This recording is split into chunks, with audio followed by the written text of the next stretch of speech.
This is a massive, six-story, fully autonomous plant standing on giant reinforced concrete piles. The platform not only drills new wells, but also, simultaneously, extracts several thousand tons of oil from enormous depths every day. It is a true monster with an incredibly complex anatomy. Safety and emergency protocols. The oil platform, much like a massive factory, never stops working, because it would take several dozen hours just to start it back up again. However, it can be stopped instantly with an emergency shutdown button. When pressed, all machines stop, wells are killed, generators turn off, and the platform enters damage control mode. This protocol is standard for all production platforms, developed after years of offshore incidents. There is an iron rule on the platform. No more than 240 people can be on board at once. This is strictly tied to the maximum capacity of the 4 lifeboats, which hold 60 people each. All station operating parameters flow into the central control room. Because the personnel are international, all announcements are made exclusively in English. The helicopter ride from the nearest city takes 40 minutes, while the journey by sea takes 8 hours. The drilling process and technology. The heart of the platform is the drilling floor, located on the 6th level. Offshore drilling is one of the most complex processes on Earth, comparable to spaceflight. In simple terms, the joystick operates a manipulator that handles the drilling tools and pipes in the well. The oil field is not a single bubble, but a multitude of cavities filled with hydrocarbons.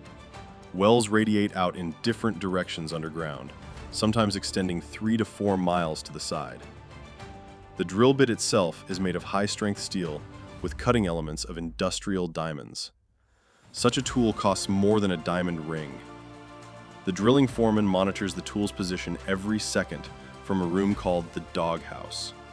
Its walls are made of armored, heat-resistant glass, reinforced with steel grills to protect against high-pressure oil or gas escapes. Well, protection and ecology. One of the most critical machines on the rig is the preventer. It contains 2 knives that in an emergency can simply shear through the steel pipe to cut off and seal the well. The platform is designed for 45 wells, with roughly half drilled to date. There is one unique well marked in orange called DD1. It contains no oil. Instead, it is used to pump drilling waste and dirty industrial water back into underground cavities already emptied. This disposal method is considered environmentally safe. The cleanliness of the water is evidenced by giant colonies of crabs on the supports and sea lions that often swim by. Well safety is maintained through pressure equalization. Pressure in underground oil cavities is immense. To prevent oil from gushing out, equal pressure must be applied from the surface. Special compressors and hydraulic valves are responsible for this task. Life and facilities on board. Fresh water is produced directly on site by desalinating seawater through a reverse osmosis system. Everything on the platform is incredibly compact. Drilling and production complexes, refinery, living blocks, helipad, and a power station, all within an area of just 1.5 football fields. The canteen is one of the most important locations. It operates 24/7 and serves as the main gathering point during emergencies. Although the surrounding sea is rich in seafood, it is not on the menu. Only high-calorie, safe staples like cutlets, pasta, and mashed potatoes are served. Portions are massive. It's easy to gain a few pounds during even a short stay on the platform. The platform consumes an enormous amount of electricity. It has its own power plant, 4 15-megawatt turbines running on local gas.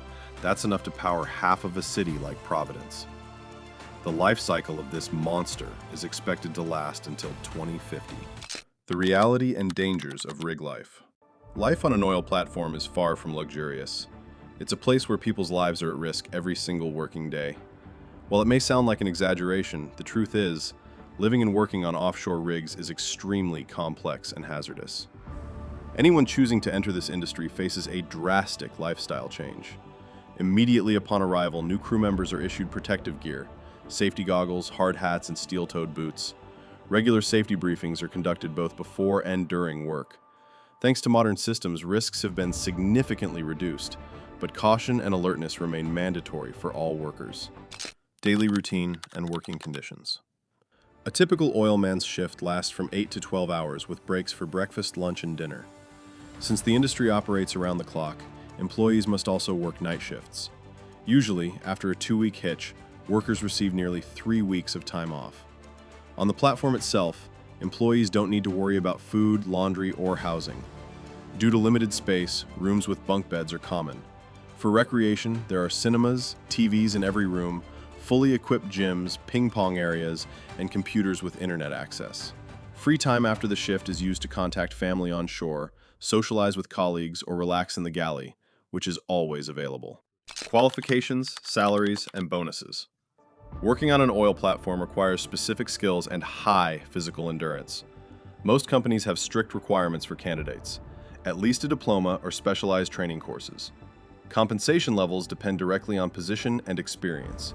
Specialized drilling engineers and subsea pipe fitters are among the highest paid professionals, earning around $200,000 per year. Entry-level workers, roustabouts, can expect salaries ranging from $40,000 to $60,000 per year. In addition to attractive pay, companies provide housing and benefits for employees' families, including full insurance coverage. For those with an adventurous spirit, this job can be a dream come true. Dynamic environment, strong community, and real rewards for dedication. Logistics and mainland connection. Maintaining a connection with the mainland is critical. It's the closest source of help, provisions, and emergency support. The primary mode of transporting personnel and equipment, specially modified helicopters. These fall into several categories. Light helicopters, designed for small groups, fewer than 10 people, often used for pipeline inspections or small team transfers.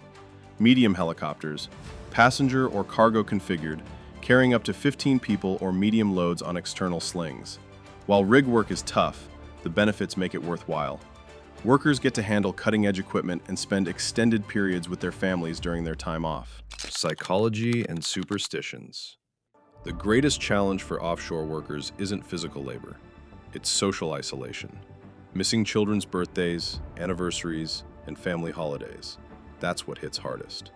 In high-stress, isolated environments, superstitions thrive. Dirty hard hats. Never wash to avoid washing away luck. Taboo topics. Never say the shift will be easy. That's a jinx. And finally, the good luck ritual. Some drillers won't lower a bit into the well before spitting on it for luck. Offshore platforms and their role in the global economy. Offshore oil platforms are floating cities in the heart of the ocean that never sleep. Towering over passing vessels, they operate in silence 24 hours a day, 7 days a week, performing their tasks far from the nearest shore. These refineries and gas wells extract billions of barrels of oil and gas to meet the energy needs of the world's population. The oil industry is the centerpiece of the global economy. Even a minor change in crude oil prices can have a significant impact on all nations. Despite the existence of alternative energy sources like wind, water, and sun, they are currently less efficient than fossil fuels. Furthermore, offshore drilling is often preferred over land-based operations, as land extraction requires vast areas of land, reducing the space available for the planet's growing population.